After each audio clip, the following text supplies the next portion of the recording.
Title: The Lurker in the Shadows. Characters: minus Maya, a curious and imaginative artist, in her late 20s. Minus Eli, Maya's skeptical best friend, a pragmatic engineer. Minus Dr. Hargrove, a mysterious psychologist with a keen interest in dreams. Minus the Lurker, an alien creature from a different dimension, feeding off fear.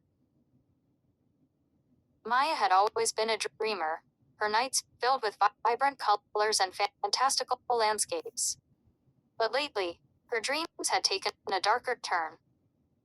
Each night, she found herself trapped in a suffocating darkness, where whispers echoed and shadows danced just beyond her vision.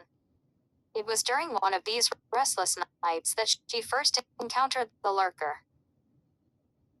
The creature was a grotesque amalgamation of shifting forms, its eyes like black holes that seemed to absorb all light. It thrived in the void, feeding off the fear that radiated from Maya as she struggled to escape its grasp. Each time she awoke, drenched in sweat, she felt a piece of her spirit being siphoned away, leaving her more vulnerable than before. Desperate for answers, Maya confided in Eli, her best friend. "I can't keep living like this," she said, her voice trembling. "I feel like it's getting stronger every night." Eli, ever the rational thinker, furrowed his brow. "Maybe it's just stress, Maya. You've been working too hard on that new project. Why don't we go see Dr. Hargrove? He specializes in dreams." Reluctantly, Maya agreed. Dr. Hargrove's office was a cozy sanctuary filled with books and soft lighting. The psychologist listened intently as Maya recounted her nightmares, his expression shifting from curiosity to concern. "Your dreams may be a manifestation of your subconscious fears," he explained. "But there's something more at play here. I've encountered cases where individuals have reported similar experiences as entities, feeding off their fears." Maya's heart raced. "You mean it's real?" Dr. Hargrove nodded gravely. "We need to confront it. I can guide you through a lucid dreaming technique. If you can face the Lurker while you're dreaming, you might be able to weaken its hold on you." That night, armed with Dr. Hargrove's advice, Maya prepared for sleep. She focused on her breathing, repeating a mantra to remind herself that she was in control. As she drifted off, the familiar darkness enveloped her, but this time, she was ready.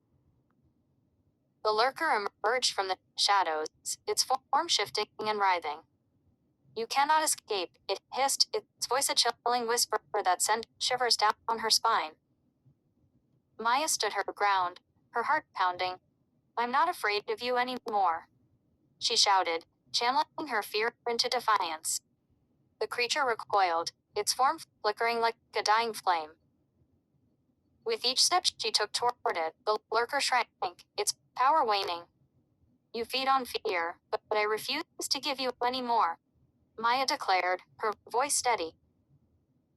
Suddenly, the darkness began to dissolve, revealing a brilliant light that enveloped her.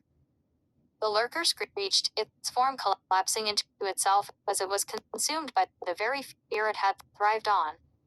With a final, desperate wail, it vanished, leaving Maya standing in a radiant expanse. She awoke in her bed, sunlight streaming through the window.